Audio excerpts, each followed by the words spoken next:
Sometimes all you need is one moment and you're totally convinced. Sometimes the acting alone can make a character's strength feel real, even in just a single scene, a single moment, without any pre-development. When an animal bares its fangs to fight, you know that animal is real. You know that emotion, that energy, that anger, that combat adrenaline is real. When an animal bares its fangs, you don't need any character development or plot establishment or exposition. You only need that moment and you're completely convinced, because the acting, it's not acting, it's real. Because the acting of that moment, so to speak, is utterly perfect. That emotion is utterly genuine, utterly pure. That animal isn't hiding their feelings. They're not capable of hiding their feelings.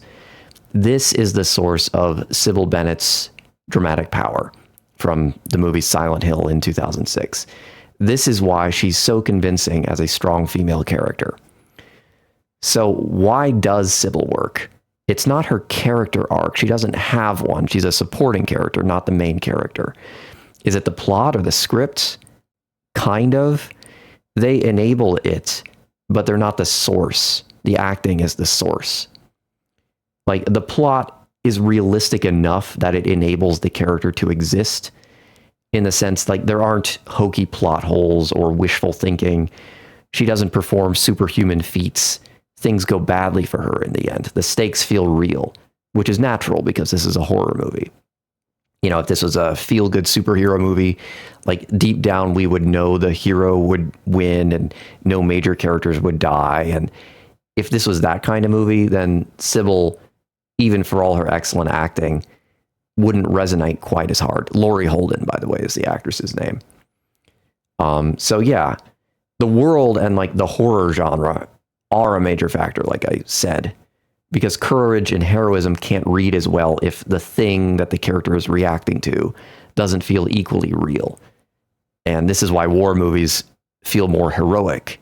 Like, you authentically feel the heroism and the bravery of the characters in a war movie more than you do in an action movie or a superhero movie. But it's the acting above all. So first, some really quick plot context for this movie. Rose is the main character. She's the mother of Sharon, this little girl. Sharon is sleepwalking, and these sleepwalking episodes are going to get her killed soon if something isn't done. Conventional psychiatry has failed. Modern medicine has failed. Something supernatural is going on, but nobody is listening to Rose. Not even her husband. And Sharon keeps mentioning this town called Silent Hill when she's in her, like, dream states. And Rose is afraid if she doesn't do something, she doesn't have much time left and her daughter will die if she doesn't do something else. She doesn't know what. So, and her husband won't listen either. So in the middle of the night, desperate to try anything that works, Sharon keeps talking about Silent Hill. So Rose grabs Sharon, gets her in the car, and in the middle of the night drives her to Silent Hill. And that's when we first meet Cybil. On her way to Silent Hill, Rose stops at a gas station, and just randomly, you know, this motorcycle cop is Cybil, pulls in at the same time. But it's late, and Cybil overhears Sharon sounding distressed. And Cybil suspects some kind of foul play might be going on, maybe a kidnapping. And she's not totally wrong, like, you know, because, you know, Rose grabbed her daughter in the middle of the night to drive her to Silent Hill. I can see why it would get that vibe. In other words, Cybil's motivation here is well developed, which is important if we want to authentically believe in this character's strength. And I love how the first introductory shot makes Cybil seem like an NPC or like a background extra. We don't get this big, like, you know, kind of glorious shot of like, oh, this is a character we're introducing kind of shot. Like, hey, everybody, this is going to be a major character and a friend later on. No, we see, like, Cybil is shot sort of through Rose's perspective. Like, Cybil is just this, like, antagonistic obstacle, this cop. And that's how she's presented to us by the camera. But I haven't gotten yet to the way that Cybil carries herself in this first scene, which is the other vital half of selling her authenticity. This is kind of subjective because we're talking first impressions, but Cybil made an immediate, strong first impression on me. Something about the way she carries herself as she first feels suspicious of Rose and then strides over to Rose's car. signaled immediately to me, 1, the discipline of an athlete, 2, the seriousness of someone who suspects a child is in danger, 3, earnestness, 4, a lack of hesitation to act when needed. There's something about her immediate vibe that signals to me on a very first impression level that I believe she can fight, that she will fight. And this is not something I see very often, not just female characters, but movie characters in general. So that was the first Cybil moment that I wanted to highlight. In the next moment, we see her in combat. First, a little bit of plot context. So Rose drives away from that gas station. Cybil pursues her and pulls her over to arrest her. Rose Rose flees from Cybil when she tries to arrest her. A mysterious girl who looks like Sharon walks into the street right as Rose's car approaches Silent Hill. Rose swerves, crashes into the guardrail, is knocked unconscious, and wakes up in this weird, misty ash alternate dimension, which at first glance just seems like she's in reality. It's just an extremely weird, misty, ashy storm. She wakes up in her crashed car. Her daughter is gone. And now she's in this ghost town of Silent Hill, which is this world of ash and rust and monsters. And this is the beginning of Act 2. This is Rose's journey to find her daughter in Silent Hill is the entire plot of this movie. And this is where it really begins.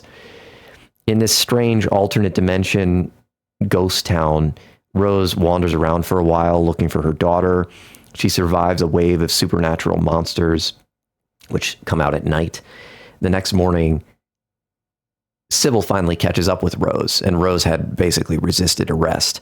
And so Cybil handcuffs her. Apparently, Cybil hasn't seen any monsters yet, so she still thinks we're in reality, whereas Rose knows that they're trapped in some death world. Both of their vehicles are wrecked, so after handcuffing her, Cybil starts walking Rose back to the station. And in this beautifully shot and acted moment, Cybil just reaches the literal end of the road. The road just stops, opening into a void. Cybil stares over the edge, processing this. It doesn't make any sense. This was the road that they came in on. This alone isn't yet enough to convince Cybil that the entire laws of reality are upended, so she kind of shrugs it off, resolves to walk Rose to a nearby lookout tower instead. Cybil's tone is still strong. She's still convinced everything is normal. This is just some weird freak occurrence. Cybil sees in the corner of her eye what looks to be a bystander, so she calls out to them. And I love how this moment is shot. In real life, oftentimes the scariest things only introduce themselves as the tiniest pings on your radar, like a scorpion in a distant corner. It's just there. A schlocky horror movie would hit you over the head with, it's time to be afraid now. Blast you with close-ups and violin screeches and hyperactive, Mr. Beast editing, people screaming. Here, the monster introduces itself in this, what I find to be really powerfully creepy way, just by casually walking forward from some innocuous corner of the frame.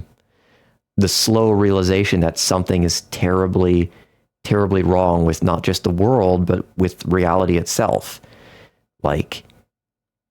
If reality was sane, something so evil, so broken and corrupt wouldn't just walk up in such a commonplace, casual way.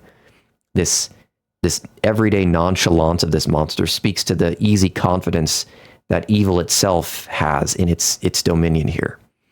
And now we see the fear unlock in Cybil's eyes. She raises her pistol slowly, not so much out of hesitation, but because the depth of how terrible the situation she's in is finally flooding her consciousness. She shouts at this thing to stop, but it's some monster programmed only to kill and maim. And so it gurgles in response and spews acids from some kind of pustulant abscess in its chest. And again, the music here is still, we're not, blasting anybody with violin screeches here. The acid burns through Cybil's helmet and she tears it off. And this is the cool moment. Cybil's adrenaline metabolizes her fear into white-hot rage. And with this heroic ferocity and this predatory focus, She clicks into combat mode and she empties a clip into the monster's skull. This is the moment when I opened this video about how like an animal's emotions are like purely real. That's like the apex of what any actor should aspire to. Like Laurie Holden nails this moment right here. And this is how you write a strong female character in a blockbuster franchise, or any franchise really. Like this is the kind of big action moment that gets entire theaters to cheer. Like Cybil could have carried an entire franchise. This right here is how it's done. And for my last point, I don't want to focus on an individual scene, but I want to talk about like the overall theme and development of authentic fear throughout the movie.